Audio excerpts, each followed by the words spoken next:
Anda kembali lagi di Startup Outlook 2021 dan selanjutnya kita akan masuk ke sesi tanya jawab. Ini saya diinfo Pak, kita kayaknya keasikan ngobrol ya dari tadi sampai-sampai penonton nggak dapat kesempatan katanya buat bertanya. Jadi sekarang kita buka ya untuk para penonton. Silakan kalau ada yang punya pertanyaan boleh langsung sebutin namanya, afiliasi, lalu kemudian pertanyaan dan juga pastinya pertanyaannya ditujukan kepada siapa dan nanti akan langsung dijawab. Nah mungkin pemret saya Mas Wahyu Daniel ingin bertanya, silakan Mas Wede. Boleh. Ya, selamat siang Mas Andi, Mas Chandra, dan teman-teman semua. Terima kasih sudah hadir Mas Andi di acara Startup Outlook ini Mas. Ya kita tahu memang tadi Mas Andi bilang bahwa Indonesia ini menjadi mungkin bisa menjadi pusat startup nomor 1 di dunia ya Mas ya. Kalau kita lihat memang semua orang larinya ke teknologi, ke startup gitu. Dan tadi Mas bilang bahwa nggak usah dikasih pendanaan, semangat aja mereka udah cukup. Saya tahu, saya dulu waktu di Detik juga kan sama Mas Andi juga tuh Mas, pernah namanya acara The Planner gitu ya, kita pertama kali sama Mas Andi kan. Mas Andi itu kan pengalamannya banyak lah Mas, bagaimana Mas tuh membangun bisnis, saya sih sebenarnya tertarik aja untuk pelaku-pelaku startup Mas, dengan pengalaman Mas yang segitu banyaknya gitu Mas ya sebagai pengusaha sukses lah, kita juga tahu kan Mas pernah masuk Forbes. Pernah pernah masuk Forbes 50 dan Mas itu menjadi idola bagi banyak pengusaha-pengusaha muda zaman dulu. Dulu belum ada startup tapi kan UKM Mas ya, UKM kan Mas Andi bagaimana dulu menginspirasi para anak-anak muda supaya dia bisa jatuh bangunnya Mas Andi itu kan menjadi pengalaman yang bagus buat anak-anak muda sekarang. Nah, mungkin Mas bisa cerita Mas, kira-kira dalam perjalanan Mas menjadi pengusaha muda, kan itu kan nggak instan, semua nih nggak instan, tapi anak-anak sekarang kan pengennya instan, startup tuh pengen instan, cepet kaya. Mungkin Mas bisa sedikit di sini gitu Mas ya. Saya ini bukan yang minta pendapat yang tinggi-tinggi, tapi ini buat anak-anak muda yang menonton startup ini, mungkin Mas bisa memberikan dengan situasi sekarang startup di mana-mana orang bikin startup. Apa sih Mas semangat yang harus dimiliki sama anak-anak muda itu, semangat daya juang mereka gitu kan. Itu kan yang penting sehingga mereka bisa seperti ya Mas bilang tadi, unicorn yang ada sekarang, Gojek, Tokopedia itu kan nggak dibangun dalam dalam beberapa saat dalam beberapa waktu yang singkat tapi penuh perjuangan. Nah, mungkin Mas bisa membagikan kira-kira apa sih yang harus dimiliki oleh anak-anak muda, terutama pejuang-pejuang startup ini Mas, supaya bisa berhasil di tengah persaingan yang makin ketat. Itu aja sih Mas, makasih Mas Andi. Iya, Ya. terima kasih Mas Wede. Jadi mungkin 10 tahun yang lalu saya hadir di acara Depreneur ya. Mas Wede juga yang waktu itu terlibat. Minggu lalu, 3 hari lalu saya ikut program yang kira-kira mirip-mirip namanya The Mentor. Pertanyaannya juga sama. Jadi tadi saya bilang bahwa buat startup ini ya dikasih motivasi, inspirasi, diberikan semangat gitu ya. Ya itu salah satu yang menurut saya bisa dilakukan saat ini. Tapi memang kita berbagi tugas. Modal pasti diperlukan nantinya. Tapi modal pengalaman saya membangun bisnis akan ngejar kita. Kalau kita punya komitmen, kita punya consistency, itu 3C yang saya selalu bilang. Komitmen, consistency, dan karakter. Orang ngejar kok. Jadi kalau kita datang, komit terhadap, it always starts with problems. Jadi ada problem statement yang kita ingin solve. Jadi buat para startup, kalau balik to drawing board, itu baliknya lagi cari what problems you are trying to solve. Saya waktu itu ingin men-solve problem yang saya hadapi, yaitu nggak punya kerjaan. Saya kan di PHK. Saya memulai usaha itu karena saya di PHK. Kalau enggak saya masih jadi investment banker. Tapi saya di PHK. Jadi the problem that I need to solve adalah pertama being financial independent. Saya balik loh ke rumah orang tua saya waktu itu. Karena saya belum pernah ngerasakan nggak ada income. Dan saat itu waktu masuk kerja terus di PHK, itu kayak betul-betul it's a life changing experience, kayak geledek di siang bolong gitu. Nah akhirnya the next problem that I want to solve adalah banyak usaha-usaha yang butuh advice tentang bagaimana melakukan restrukturisasi dan bagaimana melewati krisis.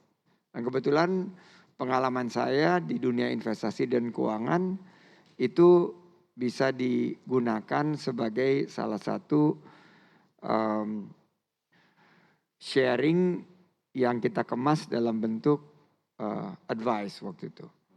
Nah itu yang kedua mengenai after commitment consistent. Saya membangun usaha itu konsisten selama 5-7 tahun. There's no such thing as instant success. Yang instant success juga akan mendapat magnificent failure. Karena orang-orang yang naiknya cepat biasanya turunnya cepat juga.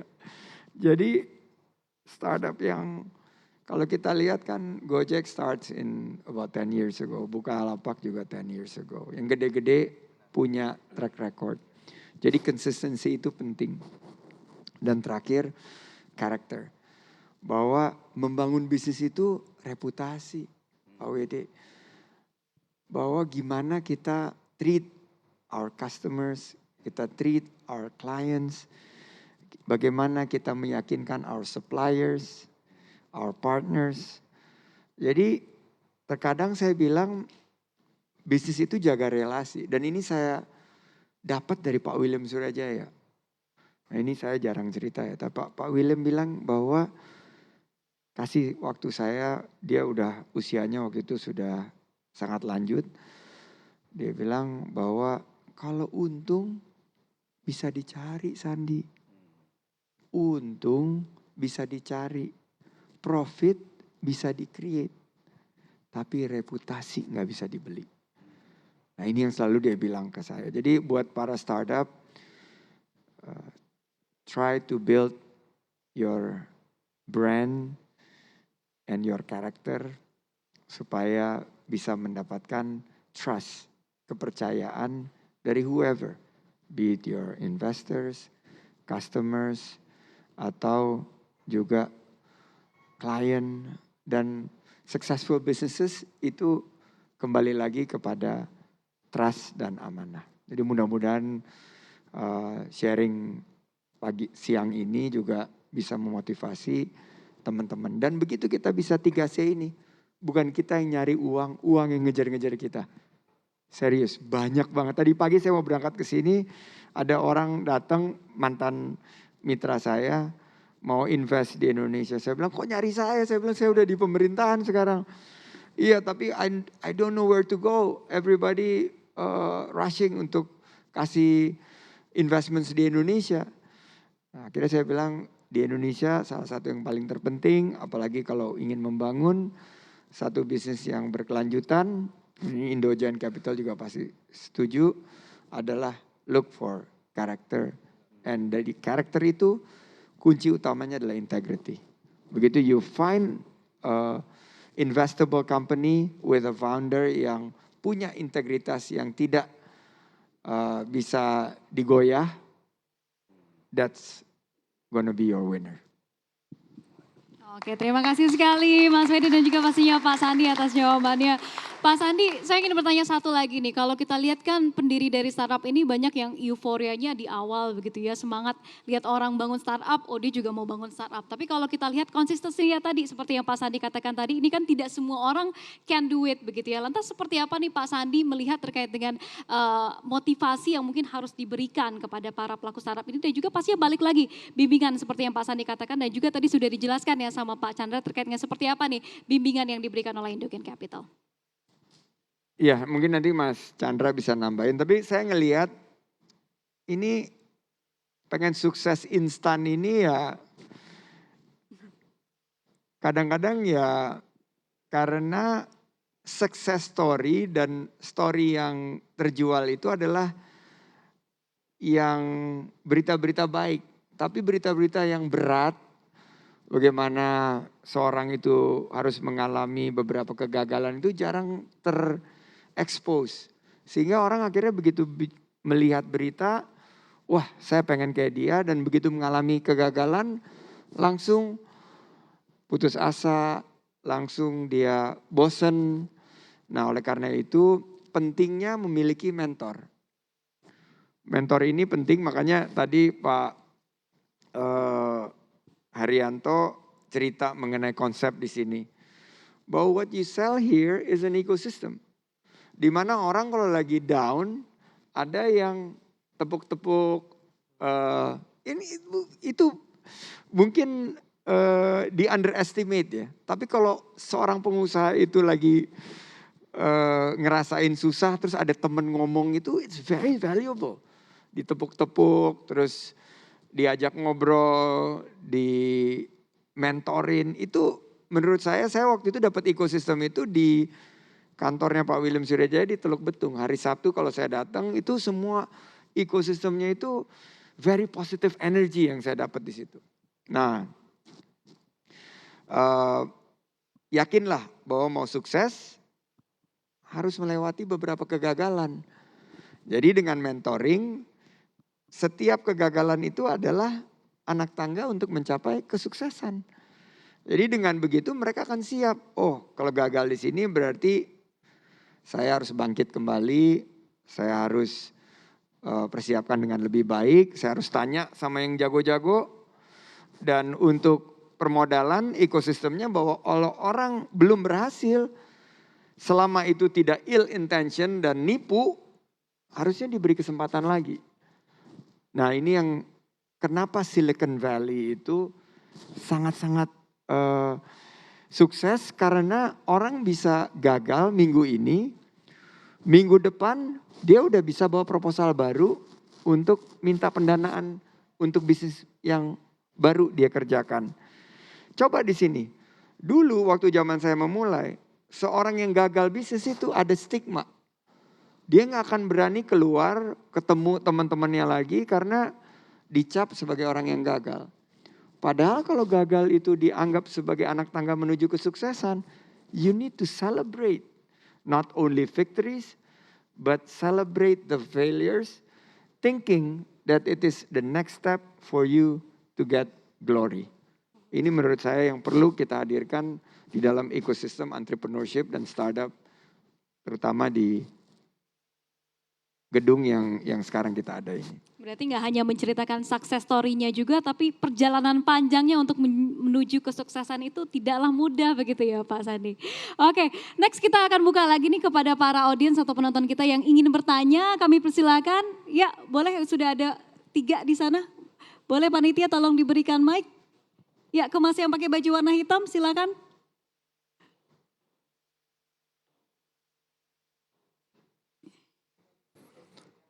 Selamat pagi Pak Sandi, saya Jono Effendi dari Pasar Trainer. Saya tertarik tadi dengan statement dari Pak Sandi mengenai kalau startup itu mau naik ke stage berikutnya harus ada upscaling dan rescaling. Mungkin boleh dielaborate sedikit bentuk upscaling atau rescaling itu sendiri, kemudian mekanismenya bagaimana. Terima kasih. Menurut saya mekanismenya bahwa there are always new things in life that you don't know. Harus pandangannya kayak gitu. Jadi saya dulu waktu saya di dunia usaha itu saya paksa orang untuk ikut training, untuk ikut, jadi malah ada mandatory gitu loh. Mereka harus ngambil sesuatu dalam bentuk mungkin itu seminar, mungkin itu pendidikan yang formal. Nah di pemerintahan ini aku ada challenge nih. Karena the best of the talents itu dituntut kerja, nggak ada kesempatan mereka untuk upskilling dan reskilling. Padahal sekarang saya aja masih ngikutin tuh jam 10 sampai jam 12 malam. Ada, karena sekarang kan udah online. Semuanya mudah gitu, ada webinar, ada apa. Pokoknya kalau ada topik yang menarik mengenai creative economy atau mengenai ekonomi in general, saya langsung daftar dan I make sure I make notes. And selalu saya kalau ada yang bagus saya share sama teman-teman. Jadi pertama adalah continue to upskill and it start with yourself. Kedua, share. Nah, saya menggunakan waktunya ini share dengan institusi pendidikan, universitas. Saya dengar di Alam Sutra ini ekosistemnya juga udah banyak universitas. Nah, ini juga bagus untuk pebisnis. Saya selalu bilang, pebisnis yang sukses itu adalah yang selalu men-challenge dirinya untuk keluar dari comfort zone. Dan the best thing buat mereka adalah berkolaborasi dengan institusi pendidikan. Mungkin dia sharing dengan mahasiswa baru, mungkin dia membantu research and development, mungkin dia bantu dari segi filantropi, tapi seorang pebisnis yang maju harus punya kekuatan untuk meng-upskill dan reskill continuously dengan beberapa metode, apalagi sekarang dimudahkan dengan digitalisasi. Balik lagi nih konsistensinya tadi ya Pak ya, ini kayaknya sangat penting sekali begitu dalam pembangunan sebuah startup atau sebuah perusahaan rintisan. Nah terkait dengan upscaling ini mungkin Pak Chandra ingin menambahkan? Sebenarnya kalau saya bilang ya, saya setuju sekali sama Pak Sandi ya. Emang kalau upscaling ini mesti dari dorongan diri sendiri lah ya. Jadi dari diri sendiri kita mesti ingin mau maju ya, mau dan bisa mereview kira-kira apa sih kekurangannya kita ya, apa yang bisa kita tingkatkan kembali ya, bukan cuma diri kita tapi juga tim kita. Ya, jadi kita biasanya harus review bukan cuma kita tapi juga tim kita, karena tim kita itu juga bagian dari kita. Jadinya kalau tim kita bisa mensupport kita lebih baik kan pasti otomatis usaha kita bisa lebih maju. Nah biasanya itu yang suka dilupakan sama entrepreneur. Jadi cuma melihat dari sendiri. Jadi kan dalam membangun bisnis itu sebenarnya teamwork. Teamwork itu yang penting. Jadi bukan cuma upscaling secara skill tapi juga membangun tim chemistry. Nah itu yang harus ada juga yang diperhatikan oleh saya bilang perusahaan-perusahaan dan juga startup pastinya. Jadi tim chemistry itu biasanya yang agak dilupakan. Nah, kalau kita lihat dari teman-teman startups yang maju ya, mereka itu banyak sekali melakukan event-event, team building, team chemistry itu saya biasanya liatin dan sangat inspiring ya. Nah itu yang mungkin bisa didorong ya, dan pastinya juga bisa memajukan ini nih pariwisata. Karena kan kalau misalnya bikin team chemistry dan team building ya otomatis ya pergi kan kita kemana, ya tolong jangan ke Bali aja terus ya. Cuma ke Bali ya tiap hari semua saya liatin pada ke Bali ya. Itu banyak sekali tempat-tempat ya, saya juga follow Instagramnya Pak Sandy dan saya liatin wah luar biasa ya. Kemarin saya lihat beliau di acara di desa ya. Itu unik sekali ya. Jadi inspiring gitu loh. Jadi mungkin team building, team chemistry itu nanti bisa didorong juga oleh Kemenparekraf, disosialisasikan kepada semua startups ya yang sudah maju ya, yang pastinya sudah punya budget banyak nih seperti Pak Budi di depan nih ya, Pak Budi Handoko ini ya, nanti tim shipper tolong dong dukung juga tuh ya wisata-wisata ke desa. Nah itu yang akan jadi bagus buat seluruh ekosistem. Jadi bukan cuman buat startup tapi juga langsung bisa menjalar ke ekonomi-ekonomi lainnya juga ya. Oke, jadi jangan cuma Bali ya, sebenarnya Indonesia ini kan sangat besar sekali, sangat banyak sekali tempat-tempat lainnya yang sangat bagus begitu ya, yang pastinya kita tidak ingin lewatkan. Nah terkait dengan ekosistem ini adalah next begitu, kita ketahui kan banyak sekali startup yang ada dan juga tadi kita sudah berbicara terkait dengan potensi Indonesia menjadi negara nomor 1 ya terkait dengan startup ini. Nah lantas dari segi ekosistemnya sendiri dan juga digital infrastructure, apakah kita sudah siap Pak Sandi? Ya kalau dilihat apakah kita sudah siap, tentunya masih perlu perbaikan dari segi mulai dari digital connectivity, digital sovereignty, dan infrastruktur digital baik hard infrastructure maupun soft infrastructure. Tapi kita bersyukur sekarang jaringan sudah lebih baik. Kemarin saya di Wairebo Pak Nil, dan satu hari kita nggak ada jaringan, and it feels so good, it's awesome.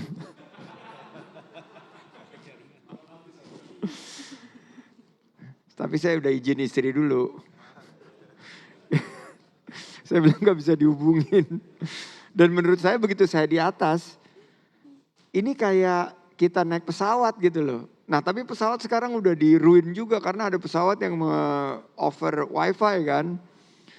Jadi kita bisa self reflection, terus kita bisa kontemplasi. Satu hari lumayan tuh nggak megang HP. Dan for the first time saya lihat anak-anak kecil itu they talk to each other.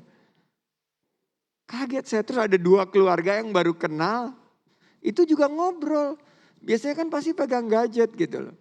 Nah, menurut saya ke depan harus ada juga destinasi-destinasi wisata yang kayak gitu. Yang benar-benar menawarkan sesuatu yang berbeda. Memang ada destinasi yang sangat instagramable dan lain sebagainya. Tapi kan nggak perlu di-upload pictures-nya right away. Kan bisa nanti bener gak? Tapi kadang netizen butuh yang real time Pak katanya. Itu Pak. dia salahnya. Ah. Salahnya kenapa kita pengen sukses instan karena kita pengen update status instan juga. Jadi saya bilang ya udah, saya ngomong sama Pak Joni Plate tuh. Bro, ini kan dia tempatnya dia tuh yang di sini nggak usah ditaruh bakti deh, taruhnya di bawah aja. Saya bilang, yang di bawah juga nggak ada sinyal, tapi yang di bawah dilengkapin. Terus menurut saya there will be a lot of room for improvement karena ada 5G. Dan saya sih enjoy ya, kemarin saya sama Menteri India sama Menteri Turki, saya show off aja di mobil, gaya. Mereka kan semua di atas di kursinya pakai bendera gitu kan. Saya sengaja nggak pakai virtual background, saya kasih lihat saya lagi moving. Itu mereka bingung gitu, nggak putus. Perjalanan saya dari beberapa titik itu nggak putus. Terus mereka bilang, where are you?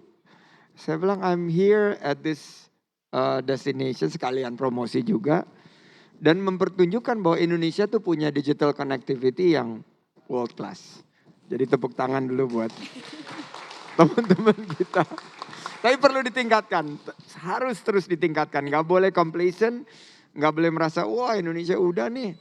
Harus terus ditingkatkan karena ada 5G, terus nanti akan ada lagi meningkat terus dan teknologi is terobosan-terobosan baru nih masih banyak begitu perlu ya Pak terobosan Sandi? baru dan inovasi. Oke, menarik sekali. Terima kasih Pak Sandi. Selanjutnya kita buka sekali lagi bagi para penonton yang ingin bertanya langsung, boleh kami persilakan? Ya, kepada panitia. Oh ya, silakan Bapak yang baju merah boleh disebutkan nama, afiliasi, lalu kemudian juga pertanyaannya. Ya baik, selamat pagi Mas Sandi. Saya Handito Juwono. Tadi saya duduk di tempat yang paling enak, tapi kalau disebut Mas Sandi saya nyari tempat Ada yang namanya paling... soalnya di sini bro. Mesti disapa, ini kawan lama di Kadin. Ya terima kasih Mas Sandi. Saya pindah ke sini tempatnya ini karena ada tulisan Home of Startup, promosi banget nih saya. Enggak apa-apa memang tukang promosi ya. Tapi begini, saya sampai hari ini masih jadi Ketua Umum Asosiasi Startup Teknologi Indonesia. Dan sekarang lagi ngurusin sekolah espor.com yang sekarang Mas Sandi kemarin sudah ngasih pengarahan pada teman-teman, ada 777 mahasiswa kampus Merdeka yang mereka bikin startup gitu. Masing-masing bagi 4 orang jadi ada 190 sekian startup. Dan karena saya bermodal tas yang dikasih Mas Sandi pas Lebaran lalu, saya provokasi mereka bikin startup di bidang ekonomi kreatif. Hampir 20%, lebih dari 20% mendirikan startup di bidang ekonomi kreatif, Mas. Jadi mereka lebih dari 50 tim itu, Mas. Tinggal digoreng lebih jauh, jadi mau izin nanti aku komunikasi lebih lanjut. Tapi yang saya maksud begini, ini kan bagus nih Home of Startup. Nah saya sendiri ya kan masih ngurusin National Startup Center, masih ngurusin Asosiasi Startup Teknologi. Ini di negara kita ini rumahnya pembinaan startup kayaknya kebanyakan nih. Kebanyakan, aku bilang banyak yang membina. Jadi izin kalau boleh Mas, kami lagi juga Asosiasi Startup Teknologi mau refresh lagi. Nah ini mumpung juga Mas kan ngurusin Backcraft kan gitu. Kalau boleh Kementerian Pariwisata Ekonomi Kreatif menjadi, udah kita nggak pikir mana salah benar, pokoknya kami tolong dijadiin ini nih, boleh menempatkan Kemenparekraf itu sebagai pembina utama untuk pengembangan startup kita. Home of startupnya Indonesia kita. Itu saja Mas Sandi. Terima kasih. Oke Pak Sandi, sebelum jawab kita ambil sekali lagi ya. Ada pertanyaan satu lagi, this will be the last question karena ternyata waktu kita terbatas. Silakan jika ada yang ingin bertanya. Selamat pagi, terima kasih suatu weekend yang luar biasa. Ini ada Bang Sandi dari Indogen Capital dan juga dari Home of Startups, The Smith. Saya Alexander, saya Chief of Collaborator untuk UMG Idea Lab. Jadi kita venture builder di early stage Pak Indogen ya. Jadi kita memang ada sekitar 50 startup, mungkin hampir 55. Target kita ngambil 5 sampai 6 startup tiap tahun yang early stage. Jadi mulai ideation, kita incubate, kemudian kita memang diskusi dengan Pak Indogen untuk akselerasinya. Yang menjadi pertanyaan saya memang adalah apa istilahnya, kita banyakkan adalah membuat kontainer tapi bukan konten Pak. Jadi 250 incubator di Indonesia ataupun kita menuju ke 500 itu kebanyakan memang di kontainernya. Mungkin bisa dapat masukan yang luar biasa dari Bang Sandi. Yang kedua memang SDM kita memang doktor seperti Bang Nil, saya kenal cukup lama di ABI, Bang Nil. Itu memang jarang di Indonesia, masih 0,00 sekian persen. Tapi walaupun demikian, memang dengan adanya startup activity ini, sebetulnya pitching to investor will be the top pyramid lah kalau mungkin bisa saya katakan, ketimbang mendapatkan gelar akademik begitu. Jadi ini mungkin menarik untuk ditelaah. Dan yang terakhir memang adalah bagaimana apa istilahnya startup kita ini memperoleh juga order dari lokal nih. Karena terus terang kita sampai di MVP, ya kebanyakan kita punya sampai di MVP IoT, ada juga kita punya start mobility, kita even punya Frog Air taxi drone gitu kan, compete untuk yang sekarang. Tapi memang kita berhenti di situ Pak Bang Sandi. Jadi mungkin gimana nih startup snack kita juga ada, kita punya coklat anak muda 30 tahun Mbak Mary di Batu yang luar biasa, kita tempelkan dengan sebuah mesin dari luar yang amazing lah kalau kita untuk generate produksinya, tapi tetap untuk mereka memilih coklat Swiss atau dan sebagainya begitu. Jadi kira-kira order yang kita butuhkan untuk membuat mereka ini bisa terbang. Mungkin itu aja dari kami. Terima kasih luar biasa sekali dari CNBC dan sukses semua. Baik, silakan langsung dijawab Pak Sandi. Pertama Mas Sandito, I think kita will be very honored ya untuk menjadi bapak angkatnya startup.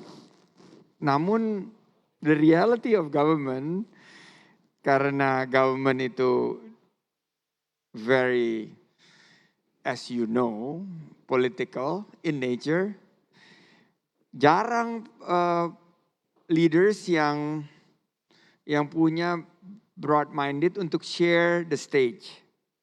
Pasti dulu pemikirannya ego sektoral. Jadi ini sektor saya yang mau lead gitu loh. Sekarang alhamdulillah menteri-menterinya udah jauh lebih terbuka.